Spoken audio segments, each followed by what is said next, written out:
ലോകത്തിലെ ആദ്യത്തെ സമ്പൂർണ്ണ സോളാർ ഊർജ്ജ വിമാനത്താവളമാണ് നമ്മുടെ Cochin international airport. Cochin international airport 100% സോളാറിലാണ് പ്രവർത്തിക്കുന്നത്. നിലവിൽ 50 മെഗാവാട്ട് സൗരോർജ്ജ ശേഷി കൊച്ചിൻ ഇൻ്റർനാഷണൽ എയർപോർട്ടിനുണ്ട്.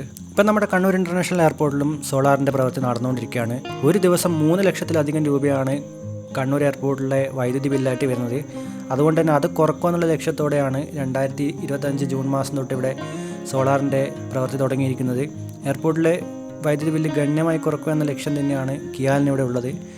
നമ്മുടെ കാർ പാർക്കിംഗ് ഏരിയയുടെയും ടെർമിനൽ ബിൽഡിങ്ങിൻ്റെ ഇടയിലുമായിട്ടാണ് സോളാർ പാനൽ ഇവർ സ്ഥാപിച്ചിട്ടുള്ളത്.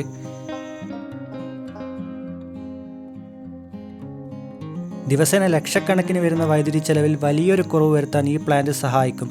ഈ പ്ലാന്റ് വരുന്നതോടുകൂടി കണ്ണൂർ എയർപോർട്ടിൻ്റെ 30% വൈദ്യുതിയും സോളാർ പാനൽ വഴിയായിരിക്കും കിട്ടുന്നതെന്നാണ് നമുക്കറിയാൻ കഴിയുന്നത്. സോളാർ പാനൽ സ്ഥാപിക്കുന്നതിൻ്റെ പണി ഇപ്പോൾ ഏകദേശം അവസാന ഘട്ടത്തിലാണുള്ളത്. ഇതിൻ്റെ പണി പൂർണ്ണമായും കഴിഞ്ഞാൽ ഇപ്പോൾ നമ്മുടെ മുഖ്യമന്ത്രിയെ കൊണ്ടായിരിക്കും ഇത് ഉദ്ഘാടനം ചെയ്യുക എന്നാണ് ഞാൻ കരുതുന്നത്.